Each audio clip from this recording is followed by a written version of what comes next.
ಸರ್ಕಾರದ ವಕ್ಫ್ ತಿದ್ದುಪಡಿ ಮಸೂದೆಯ ವಿಚಾರಕ್ಕೆ ಸಂಬಂಧಪಟ್ಟ ಹಾಗೆ ವಕ್ಫ್ ಬೋರ್ಡ್ಗೆ ಮುಸ್ಲಿಮೇತರ ನೇಮಕಕ್ಕೆ ಮಧ್ಯಂತರ ತಡೆಯನ್ನ ನೀಡಿದೆ ಸುಪ್ರೀಂ ಕೋರ್ಟ್. 7 ದಿನದಲ್ಲಿ ಉತ್ತರಿಸಬೇಕು ಅಂತ ಹೇಳಿ ಕೇಂದ್ರಕ್ಕೆ ಸುಪ್ರೀಂ ಕೋರ್ಟ್ ಆದೇಶವನ್ನ ಮಾಡಿದೆ. ಯಾವ ರಾಜ್ಯಗಳಲ್ಲೂ ವಕ್ಫ್ ಹೊಸ ಬೋರ್ಡ್ ಮಾಡಬೇಡಿ ಅಂತ ಹೇಳಿದೆ ಸುಪ್ರೀಂ ಕೋರ್ಟ್. 7 ದಿನದಲ್ಲಿ ಉತ್ತರಿಸೋದಕ್ಕೆ ಕೇಂದ್ರಕ್ಕೆ ಸುಪ್ರೀಂ ಕೋರ್ಟ್ ಈಗ ಆದೇಶವನ್ನ ಮಾಡಿದೆ. ಯಾವ ರಾಜ್ಯಗಳಲ್ಲೂ ವಕ್ಫ್ ಹೊಸ ಬೋರ್ಡ್ ಮಾಡಬೇಡಿ ಅಂತ ಹೇಳಿದೆ. ಉತ್ತರ ಕೊಡೋವರೆಗೂ ವಕ್ಫ್ ಆಸ್ತಿಯಲ್ಲಿ ಯಾವುದೇ ಬದಲಾವಣೆ ಇಲ್ಲ. 1 ವಾರದಲ್ಲಿ ಉತ್ತರ ಕೊಡಿ ಅಂತ ಹೇಳಿ ಸುಪ್ರೀಂ ಕೋರ್ಟ್ ಸೂಚನೆಯನ್ನ ಕೊಟ್ಟಿದೆ. ವಕ್ಫ್ ವಿಚಾರದಲ್ಲಿ 5 ಅರ್ಜಿಗಳೇ ಪ್ರಮುಖವಾಗಿದೆ. ಮೇ 5ಕ್ಕೆ ಮುಂದಿನ ವಿಚಾರಣೆಯನ್ನ ನಡೆಸುತ್ತೆ ಅಂತ ಹೇಳಿ ಸುಪ್ರೀಂ ಕೋರ್ಟ್ ಹೇಳಿದ್ದು, ಸಮಗ್ರವಾಗಿ ವಿಚಾರಣೆಯನ್ನ ಮಾಡೋಣ ಅನ್ನುವಂತಹ ಒಂದು ವಿಚಾರವನ್ನ ಸುಪ್ರೀಂ ಕೋರ್ಟ್ ಹೇಳಿದೆ. ಅಲ್ಲಿವರೆಗೂ ಯಥಾಸ್ಥಿತಿಯನ್ನ ಕಾಪಾಡಿ ಅಂತ ಸುಪ್ರೀಂ ಇದೀಗ ಆದೇಶವನ್ನ ಮಾಡಿದೆ. ಇತ್ತೀಚೆಗಷ್ಟೇ ವಕ್ಫ್ ಕಾಯ್ದೆ ಜಾರಿಗೆ ಬಂದಿತ್ತು. ಆದರೆ ಮುಂದಿನ ವಿಚಾರಣೆಯವರೆಗೆ ವಕ್ಫ್ ನೇಮಕಾತಿ ಮಾಡುವಂತಿಲ್ಲ ಹಾಗೂ ಯಥಾಸ್ಥಿತಿ ಕಾಪಾಡಿಕೊಳ್ಳಬೇಕು ಅಂತ ಗುರುವಾರ ಸುಪ್ರೀಂ ಕೋರ್ಟ್ ಮಹತ್ವದ ಆದೇಶವನ್ನ ಕೊಟ್ಟಿದೆ. ಇದೀಗ ವಕ್ಫ್ ವಿಚಾರಕ್ಕೆ ಸಂಬಂಧಪಟ್ಟ ಹಾಗೆ ಸಾಕಷ್ಟು ಹೋರಾಟಗಳು ನಡೆದಿದ್ದನ್ನು ಕೂಡ ನಾವಿಲ್ಲಿ ಗಮನಿಸಬಹುದು. ಇಂತಹ ಸಂದರ್ಭದಲ್ಲಿ ಸುಪ್ರೀಂ ಕೋರ್ಟ್ ಈಗ ಮಹತ್ವದ ಆದೇಶವನ್ನು ಹೊರಡಿಸಿದೆ. ಮೇ 5ಕ್ಕೆ ವಿಚಾರಣೆಯನ್ನ ಮುಂದೂಡಿದೆ ಸುಪ್ರೀಂ ಕೋರ್ಟ್. ಇದರ ಬಗ್ಗೆ ಇನ್ನಷ್ಟು ಡೀಟೇಲ್ಸ್ ಅನ್ನ ಕೊಡೋದಕ್ಕೆ ನಮ್ಮ ನ್ಯೂಸ್ ಎಡಿಟರ್ ಆಗಿರುವಂತಹ ರಾಘವೇಂದ್ರ ಗುಡಿ ಫೋನ್ ಸಂಪರ್ಕದಲ್ಲಿ ಜಾಯ್ನ್ ಆಗಿದ್ದಾರೆ. ರಾಘವೇಂದ್ರ ಗುಡಿ, ಈಗಾಗಲೇ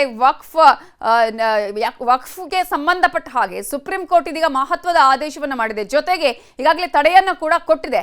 ಸುಪ್ರೀಂ ಕೋರ್ಟ್ ಯಾವೆಲ್ಲ ಅಂಶಗಳನ್ನ ಗಮನಿಸಿದೆ, ಜೊತೆಗೆ ಯಾವೆಲ್ಲ ಅಂಶಗಳನ್ನ ಉಲ್ಲೇಖ ಮಾಡಿದೆ ಈ ಸಂದರ್ಭದಲ್ಲಿ?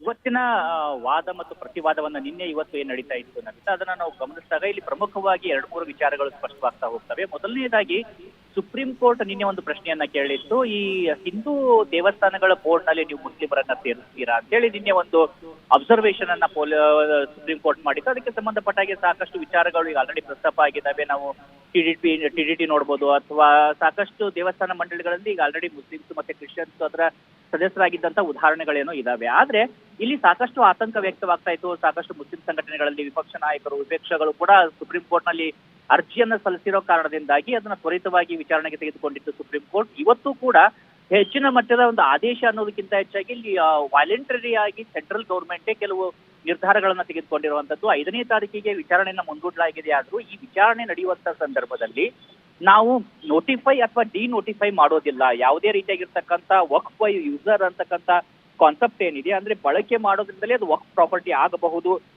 ಅನ್ನತಕ್ಕಂಥ ಏನು ಒಂದು ಕ್ಲಾಸ್ ಇತ್ತು. ನಾವು ಇದನ್ನ 2013 ಅಮೆಂಡ್ಮೆಂಟ್ ಅಲ್ಲೂ ಕೂಡ UPA ಸರ್ಕಾರ ಸಂದರ್ಭದಲ್ಲಿ ತರಲಾಗಿತ್ತು.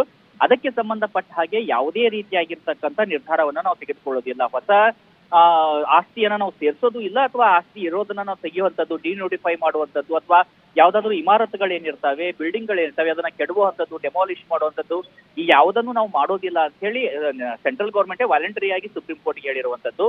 2ನೇ ವಿಚಾರಕ್ಕೆ ಬಂದಂತ ಸಂದರ್ಭದಲ್ಲಿ ಈ ವಕ್ಫ್ ಈಗ ಹಿಂದೂ ಅಂದ್ರೆ ಮುಸ್ಲಿಮೇತರ ನೇಮಕ ಮಾಡುವಂತ ವಿಚಾರ ಏನಿತ್ತು ಅದಕ್ಕೂ ಸಂಬಂಧಪಟ್ಟ ಹಾಗೆ ಕೂಡ ನಾವು ಇಲ್ಲೂ ಯಾವುದೇ ಹಿಂದೂಗಳನ್ನಾಗ್ಲಿ ಯಾರನ್ನು ಮುಸ್ಲಿಮೇತರನ್ನ ಒಂದು ಅಪಾಯಿಂಟ್ ಮಾಡೋದಿಲ್ಲ ಈ ವಿಚಾರಣೆ ನಡೆಯುವಂತ ಸಂದರ್ಭದಲ್ಲಿ ಅಂತೇಳಿ ಕೂಡ ಈಗ ಒಂದು ಆಶ್ವಾಸನೆಯನ್ನ ಕೇಂದ್ರ ಸರ್ಕಾರ ಕೊಟ್ಟಿರುವಂತದ್ದು. ಇಲ್ಲಿ ಸುಪ್ರೀಂ ಕೋರ್ಟ್ ಯಾವುದೇ ಆದೇಶ ಮಾಡೋದಕ್ಕಿಂತ ಹೆಚ್ಚಾಗಿ ಮುಂದಿನ ವಿಚಾರಣೆಯನ್ನ ಮತ್ತೆ ಈ ವಿಚಾರಣೆ ಮುಂದುವರಿತಾ ಇರುತ್ತೆ. 5ನೇ ತಾರೀಕಿಗೆ ಮತ್ತೆ ಸೇರ್ಲಾಗುತ್ತೆ. 5ನೇ ತಾರೀಕು ಕೂಡ 2 ವಾದ ಪ್ರತಿವಾದವನ್ನ ಸುಪ್ರೀಂ ಕೋರ್ಟ್ ಆಲಿಸುತ್ತೆ. ಆ ಸಂದರ್ಭದಲ್ಲೂ ಕೂಡ ಅಂದ್ರೆ ಈಗ ಕೇಂದ್ರ ಸರ್ಕಾರ ಹೇಳಿರುವಂತ ವಿಚಾರ ಇದು ಸಂಪೂರ್ಣವಾಗಿ ವಿಚಾರಣೆ ಮುಗಿದು ಆದೇಶ ಬರುವವರೆಗೂ ಕೂಡ ಅನ್ವಯ ಆಗುತ್ತಾ, ಅಥವಾ 5ನೇ ತಾರೀಕಿನವರೆಗೂ ಮಾತ್ರ ಅನ್ವಯ ಆಗುತ್ತಾ ಅನ್ನೋದನ್ನ ಕೂಡ ನಾವಿಲ್ಲಿ ಪ್ರಮುಖವಾಗಿ ಗಮನಿಸಬೇಕಾಗುತ್ತೆ. 5ನೇ ತಾರೀಕಿನವರೆಗೂ ಅನ್ವಯ ಆಗುತ್ತೆ ಅನ್ನೋದಾದ್ರೆ ಒಂದು status quo for a week ಅಂತ ಕನ್ಸಿಡರ್ ಮಾಡಬಹುದು. ಏನಾದ್ರೂ ಮುಂದಿನ ಹಂತದಲ್ಲೂ ಕೂಡ ನಾವು ಅದನ್ನ ನಿರ್ಧಾರವನ್ನ ಬದ್ಧರಾಗಿರ್ತೀವಿ ಅಂತ ಕೇಂದ್ರ ಸರ್ಕಾರ ನಿರ್ಧಾರವನ್ನು ತೆಗೆದುಕೊಂಡಿದ್ದೆ ಆದ್ರೆ ಬೇರೆ ಬೇರೆ ವಿಚಾರದಲ್ಲೂ ಕೂಡ ಸಾಕಷ್ಟು ಪ್ರಶ್ನೆಗಳು ಮೂಡೋದಕ್ಕೆ ಸಾಧ್ಯ ಆಗುತ್ತೆ. ಮತ್ತೆ ಕೇಂದ್ರ ಸರ್ಕಾರಕ್ಕೆ ಅತಿ ದೊಡ್ಡದಾದಂತಹ ಹಿನ್ನಡೆ ಆದ ಹಾಗೆ ಇದಾಗುತ್ತೆ. ಹೀಗಾಗಿ ಮೇ 5ನೇ ತಾರೀಕಿನವರೆಗೂ ನಾವು ಕಾದು ನೋಡ್ಬೇಕಾಗತ್ತೆ. ಆ 5ನೇ ತಾರೀಕಿನ ಒಳಗಡೆ ಅಂತೂ ಯಾವುದೇ ರೀತಿಯಾದಂತ ಬದಲಾವಣೆಗಳು ಈ ವಕ್ಫ್ ಕಾಯ್ದೆಗೆ ಸಂಬಂಧಪಟ್ಟ ಹಾಗೆ ಆಗೋದಿಲ್ಲ. ಮತ್ತೆ ಹೊಸ ಆಸ್ತಿಯನ್ನ ನೋಂದಾಯಿಸ್ಕೊಳ್ಳೋದು ಅಥವಾ ಇರೋ ಆಸ್ತಿಯನ್ನ ತೆಗೆಯುವಂಥದ್ದು ಆ ವಿಚಾರವನ್ನ ಕೂಡ ಕೇಂದ್ರ ಸರ್ಕಾರ ಮಾಡೋದಿಲ್ಲ. ಹೀಗಾಗಿ ಸದ್ಯಕ್ಕೆ ಇದನ್ನ ಸ್ಟೇಟಸ್ ಕೋ ಮೇಂಟೆನೆನ್ಸ್ ಆಗ್ತಾ ಇದೆ ಅಂತ ಹೇಳಿ ತಿಳ್ಕೊಳ್ಬಹುದು ನವಿತಾ. ಓಕೆ ರಾಘವೇಂದ್ರ ಕೂಡ ಈಗ ಒಂದು ದೊಡ್ಡ ಮಟ್ಟದ ಹೋರಾಟಗಳು ಅಥವಾ ಅರ್ಜಿಗಳು ಕೂಡ ಇದ್ದಿದ್ದನ್ನ ನಾವಿಲ್ಲಿ ಗಮನಿಸಬಹುದು. ಇಂತಹ ಸಂದರ್ಭದಲ್ಲಿ ಈಗ ಕೇಂದ್ರ ಸರ್ಕಾರ ಕೂಡ ಒಂದಷ್ಟು ವಿಚಾರಗಳನ್ನ ಮೆನ್ಷನ್ ಮಾಡಿದೆ ಸುಪ್ರೀಂ ಕೋರ್ಟ್ ನಲ್ಲಿ, ಏನೇನಾಯ್ತು, ಯಾವ ರೀತಿಯಾಗಿ ಇದೆ ಈ ಒಂದು ಕಾಯ್ದೆಯ ವಿಚಾರದಲ್ಲಿ ಅಂತ ಹೇಳಿ. ಇಂತಹ ಸಂದರ್ಭದಲ್ಲಿ ಒಂದ್ ರೀತಿಯಲ್ಲಿ ನಾವು ಇದನ್ನ ಒಂದು ಹೊಸ ರೀತಿಯಾದಂತಹ ದೂರು ಅಥವಾ ಹೊಸ ರೀತಿಯಲ್ಲಿ ಸುಪ್ರೀಂ ಕೋರ್ಟ್ ನಲ್ಲಿ ಬರುವಂತಹ ಅರ್ಜಿ ಅಂತ ನಾವು ಇದನ್ನ ಪರಿಗಣಿಸೋದಾದ್ರೆ, ಈ ಹಿಂದೆ ಇಂತಹ ಪ್ರಕರಣಗಳಲ್ಲಿ ಏನು ಆಗಿತ್ತು ಅಥವಾ ಯಾವ ರೀತಿಯಾಗಿ ಸುಪ್ರೀಂ ಕೋರ್ಟ್ ಇದನ್ನ ಗಣನೆಗೆ ತೆಗೆದುಕೊಳ್ಳುವಂತಹ ಸಾಧ್ಯತೆಗಳು ಇರತ್ತೆ ಅಂತ?